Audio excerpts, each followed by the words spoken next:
Welcome into Jags Now by Chat Sports. I am your host, Cullen Brown, and on today's show, we are going to be discussing the top 5 draft targets for your Jacksonville Jaguars with the number 56 pick in the second round of this upcoming NFL draft. As all Jags fans, I'm pretty sure are aware of this. If you're not, I'm not sure, how long you've been a Jags fan at this point. But during the last draft, the Jags did trade up for the stud cornerback, wide receiver, do-it-all man Travis Hunter, and they do not have a first-round pick as a result of that trade in this upcoming draft. So we will be discussing some round 2 targets for Jacksonville here in this one. And the way I specifically did it was I took the Jaguars' team needs, in my opinion. I think these are the needs, the most pressing needs for the Jaguars. You guys let me know if you guys agree with me down in the comments. But I went with one player from each of these positions, in my opinion, that Jacksonville could target with the number 56 overall pick.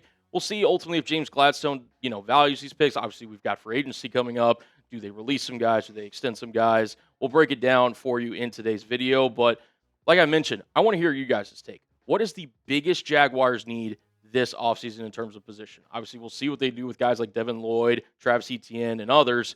But let me know down in the comment section, what is your biggest need for Jacksonville heading into the 2026 NFL offseason? All right, let's get into the first draft target of mine, and we're going to the safety position, Dillon Thieneman. I think he is an absolute stud for the Oregon Ducks. He's somebody that transferred from Purdue, and from the moment he stepped in Eugene, just produced. He is a guy that he's really a do-it-all safety for the Oregon Ducks.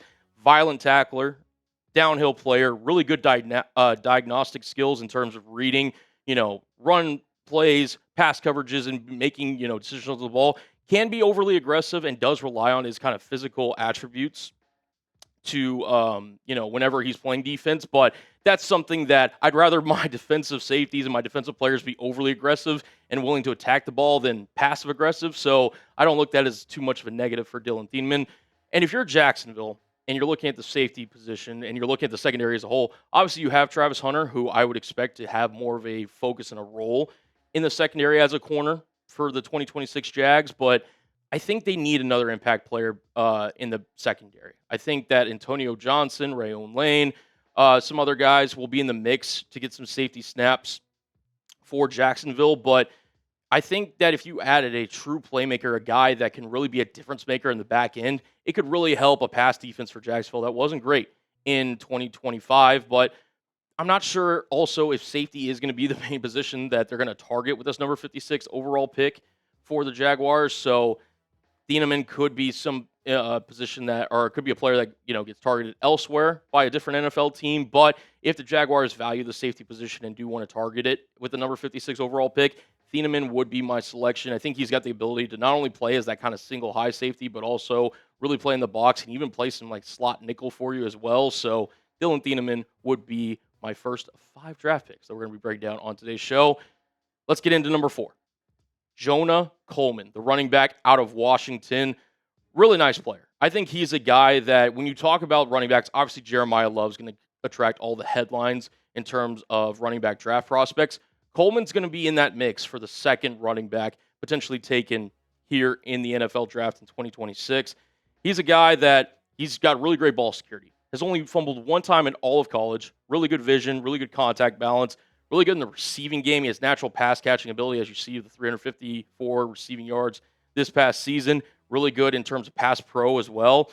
Does have limited top end speed and doesn't have quite the athletic upside that you would like for running back to maybe take him in round 1, but certainly a guy that I think can produce. He obviously started out at Arizona under Jed Fish, and then when Fish left for Washington, Coleman was one of the players that followed him up to the Pacific Northwest, where he really thrived, had 1,000 yards in 2024. Did dip his production dip a little bit in 2025, but I still think as a prospect, he is worthy of a selection on day 2. And I mentioned the top end speed in terms of something that isn't necessarily a strength of his. Well, you kind of have that covered in Bashal Tutin, who ran the fastest 40-yard dash combine for the 2025 NFL draft prospects. So you've gotten that in spades. So a nice little 1-2 punch. For what it's worth, I think Coleman's actually pound for pound one of the strongest running backs in this entire class, even though he's only like 5'9". So credit to him. And then also you have LaQuinn Allen that can give you more of that receiving, different kind of aspect. I think he's really talented. Will also get some snaps. I'd be intrigued with Coleman in this offense. Liam Cohen, so far in his young NFL career, obviously as a head coach for the Jaguars, Travis Etienne had his best season in Jacksonville under Liam Cohen's offense. Bucky Irving, we all know the story behind there. He had a really good season in a breakout rookie campaign under Liam Cohen when he was the offensive coordinator in Tampa Bay. So I think Jonah Coleman would be a really interesting fit for Liam Cohen and the crew, alongside Bashal Tootin, alongside LaQuinn Allen. So be an interesting option. Again, at running back, do they necessarily target one at number 56 with the other holes in the roster? I'm not sure, but it's something worth considering if you're Jacksonville. Coming up, we are going to be breaking down my top 3 prospect targets for Jacksonville and James Gladstone for the 2026 NFL Draft. But before we do, we are still having a little Florida sub battle here on the channel between Jags Now and my guy Reed Barkus at Bucks Breakdown. And we're currently winning in terms of new subscribers by 12 new subs. Round of applause for you guys in Duval County. We got to keep it going, though. We're trying to get to the point where we can have more videos, more content for you guys on the channel. We're roughly at 3 videos per week. Love to get that to a point where we are uploading daily for you guys. So hit that sub button if you're a fan of the Jacksonville Jaguars, and we'll be bringing you coverage all offseason long. Getting into number 3. And this player in this position is going to be a really interesting kind of talking point for Jags fans this offseason. It's the cornerback position, and I went with Chris Johnson, the cornerback out of San Diego State. I'm a really big fan of this guy. Really good in zone coverage, great anticipation and reaction time, natural ball skills for a defensive back.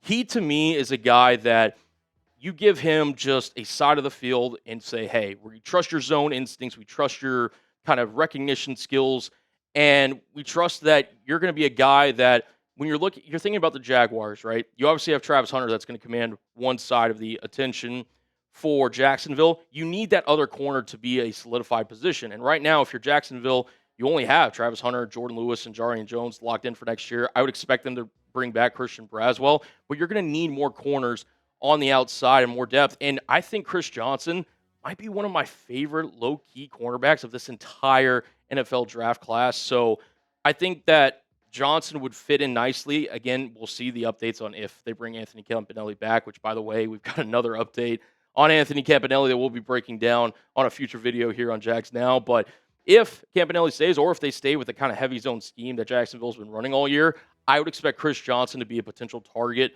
for Jacksonville. Obviously, we'll see if they bring back Montaric Brown. That's going to be one of the big free agent talking points for Jacksonville. But if they don't, and they're looking at cornerback at number 56 overall, look at Chris Johnson as a potential replacement for Jacksonville. Moving on to number 2, Jake Golday, linebacker out of Cincinnati. Look, Devin Lloyd, you obviously hope that he can return for the 2026 NFL season.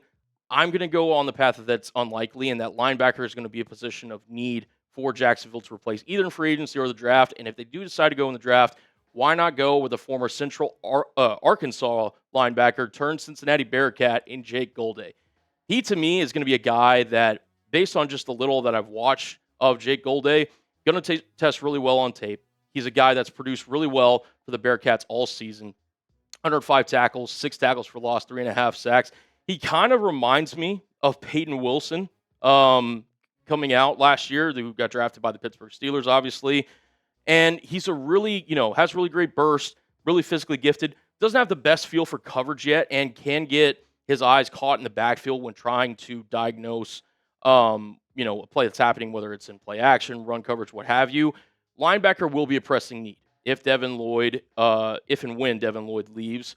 Jake Golday, I think, could be somebody more as a developmental prospect, not necessarily completely developmental, but in terms of as a coverage standpoint and really understanding, run gap scheme and more discipline in that area. But I think as an athlete, he's an NFL athlete day one. So maybe you play him off-ball linebacker and eventually with the hopes that he takes over your kind of middle of your defense. I think it's somebody that is worth taking the risk on the upside on. We'll see, obviously, if they retain Devin Lloyd in free agency, but Jake Golday would be a linebacker I'd be considering if I'm James Gladstone. And getting to number 1, my number 1 draft prospect for the Jacksonville Jaguars.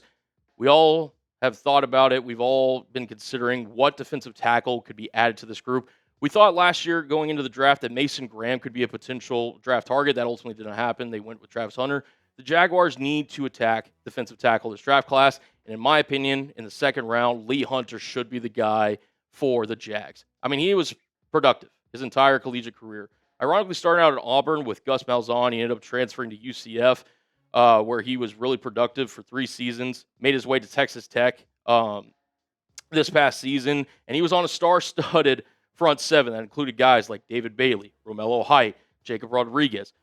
That doesn't mean that Lee Hunter wasn't also holding down his weight in the middle. As you see on screen, 41 tackles, 10.5 tackles for loss, 2.5 sacks, 26 pressures, 1 forced fumble. I mean, the 26 pressures from an interior defensive lineman is really impressive. And the fact that he was able to get home 2.5 times is something that I really admire about Lee Hunter. He's got violent hands, really impressive burst, consistent interior pressure throughout the entirety of the season, really good gap integrity. Doesn't have the explosive first step that you would like, but I think he's somebody that if you're Jacksonville and you're thinking about your defensive tackle room, obviously Arik Armstead's been the lead guy for you for so long. Devon Hamilton, really good in run defense. Austin Johnson, Mac Dickerson, those are veterans that have been around the league a little bit. Look at their ages, 32, 28, 31, 30. The Jaguars have to get younger and more productive at defensive tackle. And that's not to say that Lee Hunter is somebody that I think is going to be a game wrecker day one. He's not going to be some Aaron Donald or, Chris Jones the moment he steps on the football field. But you've got to consider future. You got to consider the future at the defensive tackle position if you're Jacksonville. And I think Lee Hunter, his ability, he played a bunch of different positions, even on the exterior on the edge at Texas Tech. I think he's very flexible in terms of the scheme, the way you want to use him, combined with the fact that he delivers a lot of pressures and it has a great sack production. I think is somebody that if you develop his pass rush repertoire a little bit, he could be somebody that thrives in Jacksonville's defense for years to come. I want to hear from you guys. Pick your favorite. Out of all the prospects that we talked today, there was a lot of them. Which one would you prefer if you were the GM? Type 1 if you're thinking of Lee Hunter. Type 2 if you're thinking of Jake Golday. Type 3 if you're thinking of Chris Johnson. Type 4 if you're Jonah Coleman. Or Dillon Thieneman at safety. Type those 5s. Thank you guys so much for tuning in to today's version of Jags Now, presented by Chat Sports. I greatly appreciate it if you hit that subscribe button. We are still trying to race to 1,000 subscribers so that we can upload more videos more consistently here on the channel. And as always, Jags fans, Duval! We'll see you next time.